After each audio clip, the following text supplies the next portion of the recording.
The followers of Jesus didn't call themselves Christians. Today, billions around the world identify as Christians. Churches bear the name. Nations have been shaped by it. Wars were fought over it. But what if we paused for a moment and asked a simple question? Did the first followers of Yeshua, known in English as Jesus, ever use that word for themselves? Acts 11:26 says, the disciples were first called Christians in Antioch. Not that they called themselves Christians. It describes what others called them. This happened in Antioch, a major Roman city, far from Jerusalem, far from the Jewish heart of the early movement. The term was likely coined by outsiders, Romans or Greeks, observing this new Jewish sect and labeling them based on the one thing that stood out, their constant talk about the Messiah, the Christ. The word Christian in Greek is Christianos, literally meaning one who belongs to Christ. For those early Jewish followers of Yeshua, Christ wasn't just a name, it was a title, a Hebrew one. It comes from Mashiach, which means anointed one. In Hebrew culture, the Mashiach referred to the promised king, descended from David, who would redeem Israel and establish God's kingdom on earth. So when those first believers talked about Yeshua as the Christ, they weren't using a new theological term. They were declaring him to be the Jewish Messiah, the one foretold by Moses,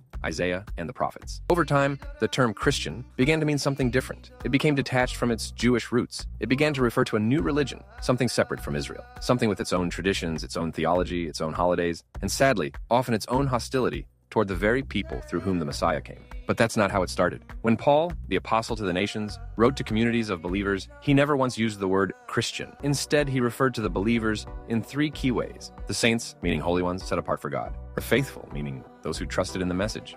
The assembly, ecclesia. Why does this matter? Because these were not people who saw themselves as leaving Judaism to start something new. They were Jews and Gentiles who joined them, who believed that Yeshua was the fulfillment of Israel's hope. They were, in essence, Messianic Jews, Jews who believed the Messiah had already come. And the Gentiles who joined them were grafted in, not to a new religion, but into the commonwealth of Israel.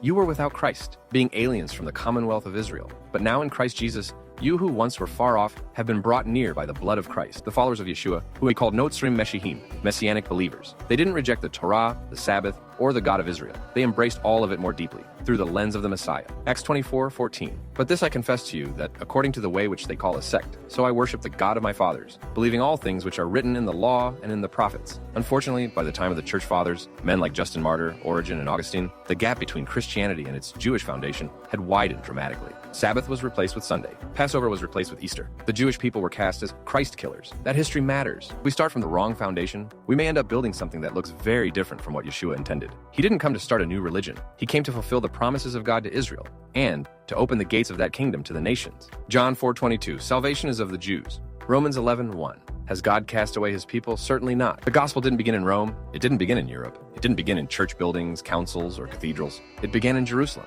with Jewish men and women who followed their Jewish Messiah. And when the nations came in, they were not invited to erase that story, but to become part of it.